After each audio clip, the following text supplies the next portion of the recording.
I remember on Bomb First, you actually blamed Suge for Tupac getting killed. Yeah. Because it should have been up to him to protect him. After new investigators uncovered evidence pointing to who was responsible for Tupac's passing, headlines began to shift. Reports stated, the reinvestigation into Tupac's death is bringing forward new names and critical evidence tied to those involved. One of the new names mentioned is Suge Knight, prompting Tupac's biological father to finally speak out. The article continues, Tupac's father says that if he had been a better presence in his son's life, Tupac might still be alive today. He believes Tupac would never have placed his trust in Suge Knight. But because he wasn't there, Tupac came to see Suge as a father figure instead. Well, Suge Knight. Right. You know, this motherfucker, I feel so bad. I got to live the rest of my life realizing that maybe if I was a better father, he might not have gotten that situation. He might have had enough wisdom to know that this motherfucker is nothing but a scoundrel. But he looked up to him like a father. Then to find out a year, 8 months later, that he's cheating him out of all of his money. That's the final betrayal. His speaking out after investigators pointed out that Suge's version of events has seemed unusual ever since Tupac was targeted. Now, many are questioning why Suge never arranged any security for Tupac, especially considering Suge himself came from a security background and understood the risks involved.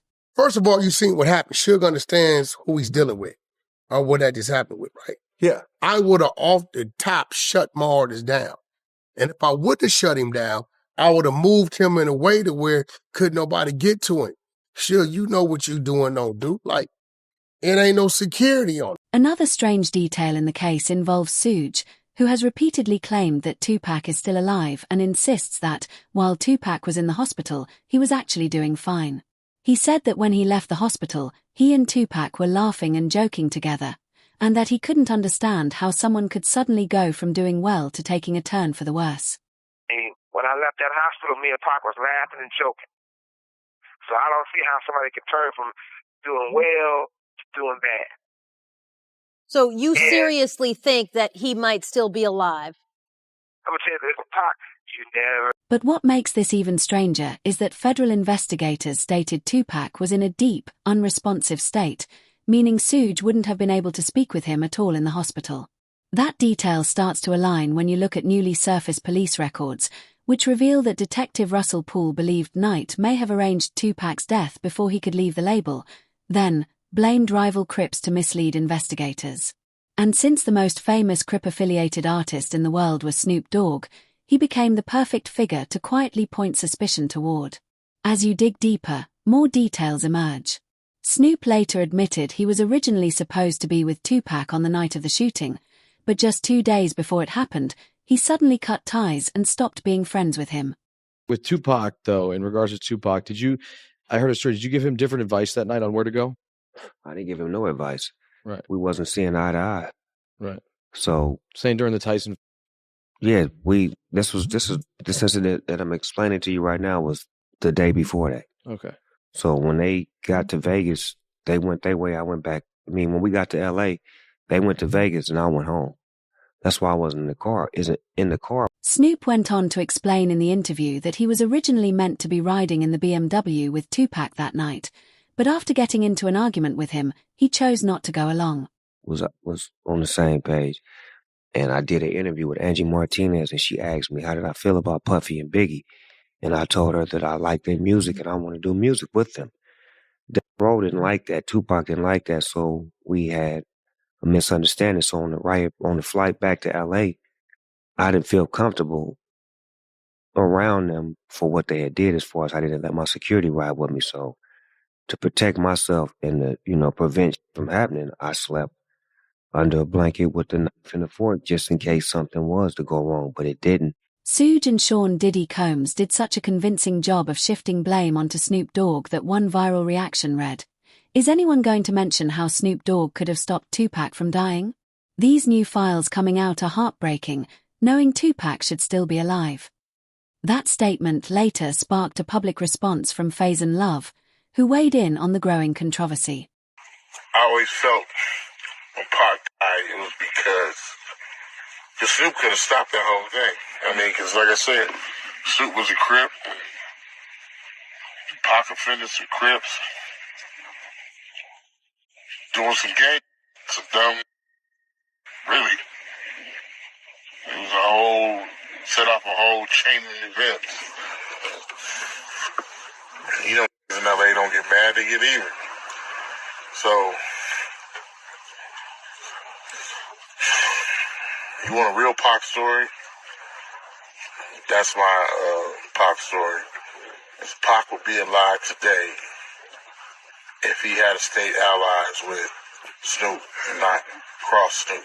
You have to remember that Snoop Dogg was far more connected to the streets back in the 90s than he is today. Many believe he may have been warned by other Blue Team members that Tupac was about to be targeted, which could explain why he chose to stay away from him in Vegas. There's even another interview where Snoop talks about how Tupac Shakur suddenly turned against him just 2 days before the shooting. I say a week before he died, we was best of friends. 2 days before he died, I don't think he liked me. Why? Because we was in New York. Oh, yeah. And it happened. New York, they shot at me and did all kind of shit to me, like just the worst you could think of. And I forgave him. And went and did an interview and was asked, how do I feel about Puffy and Biggie? And I was like, I like it. I want to do some music with him. And that just rubbed Cuz the wrong way. Like, tried to kill me, got at you, and you talking about you want to do a song with it. I wasn't thinking about his emotions. I was thinking about the way I felt at the time.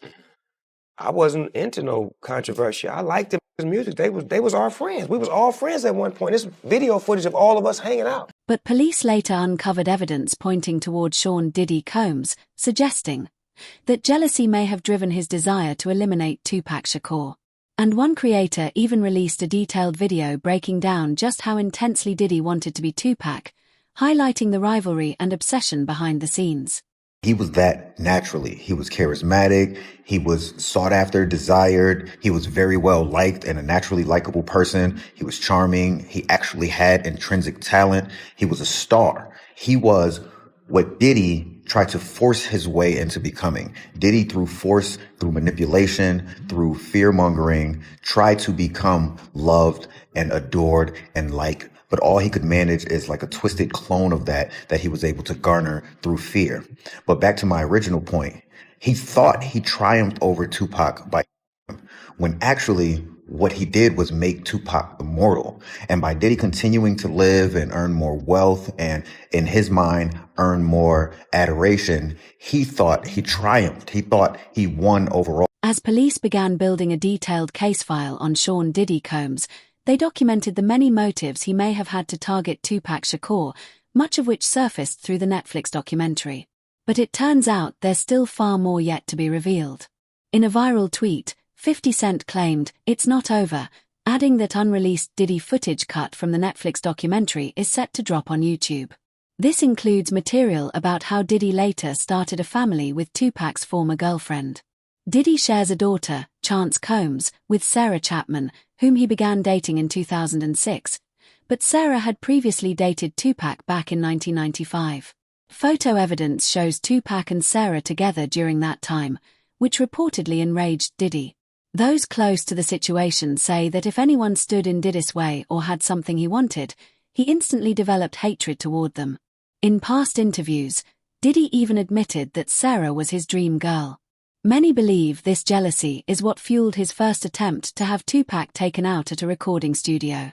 I believe so. I do believe so. I have proved things that I could say that will back up my claim, but this is not for the world to know about. You know what I mean? It's between me and him, and only he knows.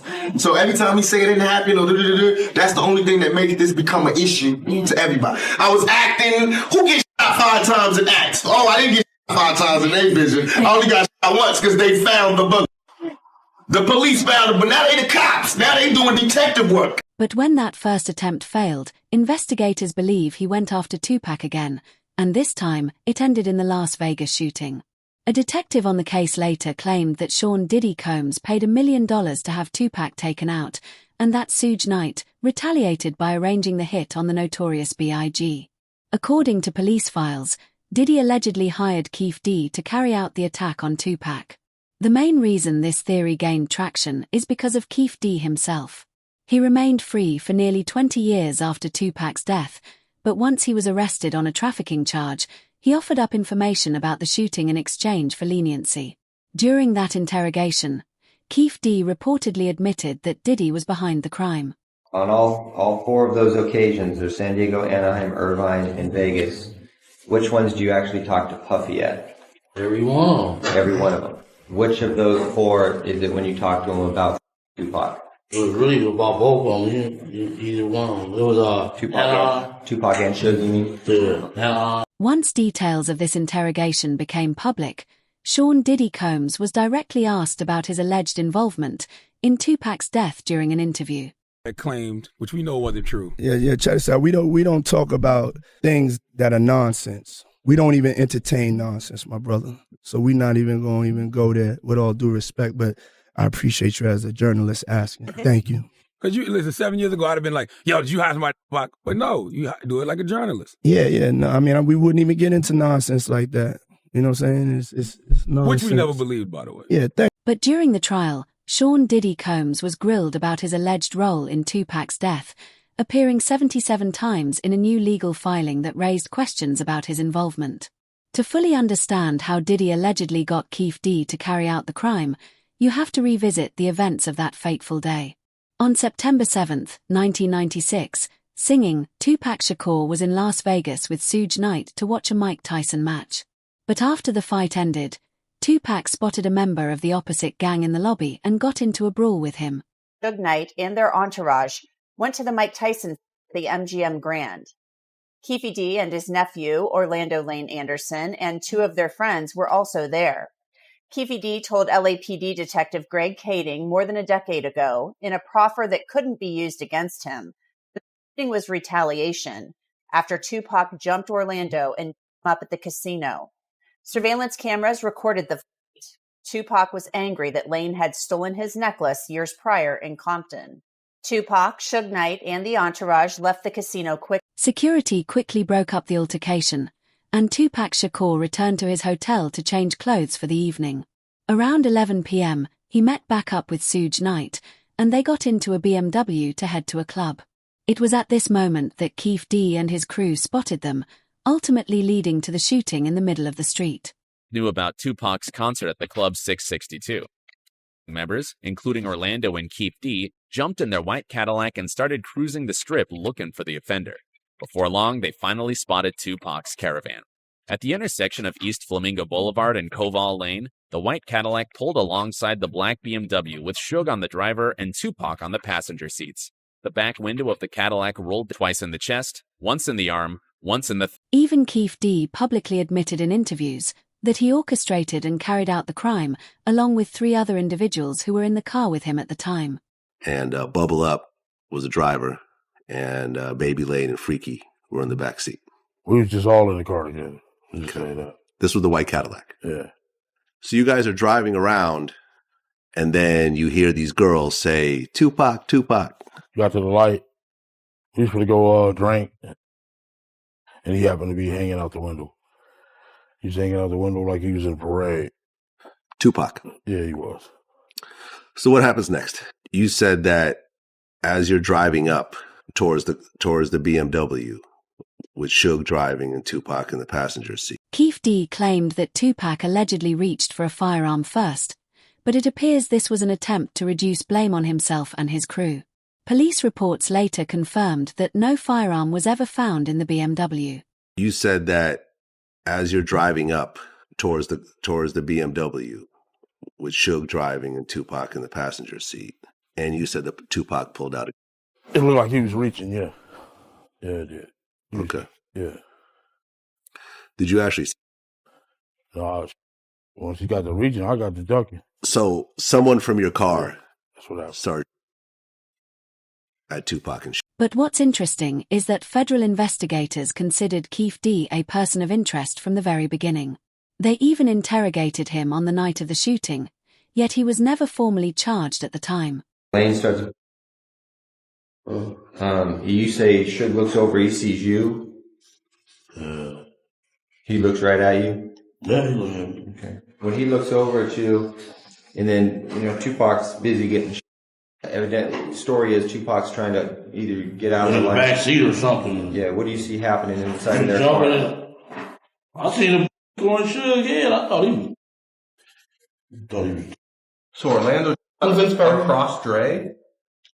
He leaned over on the window we rolled down. But in a more recent interview, Keefe D openly admits that he regrets what he and his crew did to Tupac Shakur. Yeah, I hate that happened, dog. You know, I really do, man. Because it took a lot of people's lives, dude. Hate that happen. Probably God. I feel they should, you know, that was wrong, man. It was just wrong, purely wrong. You know what I'm saying? I wish it had never happened. You know what I'm saying? That's my opinion on it. It never happened, dude. But the plan reportedly unraveled when Tupac Shakur started releasing diss tracks aimed at other rappers. However, the creator of Tupac's biography argued that Tupac wasn't the right person to confront these threats directly, claiming that he didn't know how to properly defend himself or handle a firearm.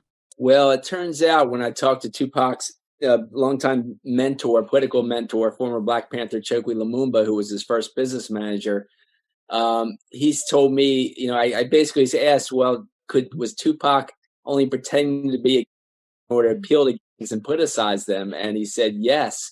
And that was part of his thug life agenda that he came up with his imprisoned stepfather, Mutulu Shakur. And so Tupac was just using that in order to get the and the leaders to call peace truces, first in Los Angeles, then throughout California, and then throughout the country. And that was why he was pretending to be this type. And really, he was just an intellectual prodigy. Tupac Shakur tried to fit the role that others expected of him, but that wasn't who he truly was. Yet, some unsettling interviews since his passing have fueled speculation that he might still be alive. One example comes from a rapper named Trey, who gave an interview at an event in 2010. For context, Trey had been close friends with Tupac back in the day. During the interview, things took a strange turn. The cameraman lowered the camera and asked him about the last time he saw Tupac. Instead of reacting with surprise or sadness over a friend who supposedly died 14 years earlier, Trey answered the question as if it were completely normal. Because he died because all these guys sold him this lifestyle idea, but he wasn't it. He couldn't fight. He had no athleticism. He didn't know how to shoot. He wasn't that guy, but he started to believe it. He method acted it. 100% method acted it. Just a few weeks after Trey made those comments, a video surfaced showing someone believed to be Tupac Shakur in a parking lot in Cuba. So if you ain't ready for it, get on the sidewalk. One last question. Is Pac still alive? Nobody knows. Y'all good? Yeah, we good. Thanks a lot, man. We good. Last time I saw music. But the Cuba theory isn't the only reason some believe Tupac Shakur could still be alive. Suge Knight has stated in one interview that Tupac was doing well and alive, and in another interview, years later, he repeated the exact same claim. So he was conscious on the way to the hospital? He was conscious on the way to the hospital. He was conscious in the ambulance. He was conscious after they did the surgery. What was the last thing that he said to you? Just 2 weeks after Suge Knight hinted that Tupac might be alive, he was targeted in a club by a man who fired a gun in his direction 6 times. Suge believed this attack was linked to his statements about Tupac and feared for his life, so he stopped talking about him and didn't report the incident to the police. Interestingly, Suge's son would later make a similar mistake. He posted on Instagram claiming that Tupac was alive and in Malaysia, but soon received a chilling text, "You said too much. Time for you to go."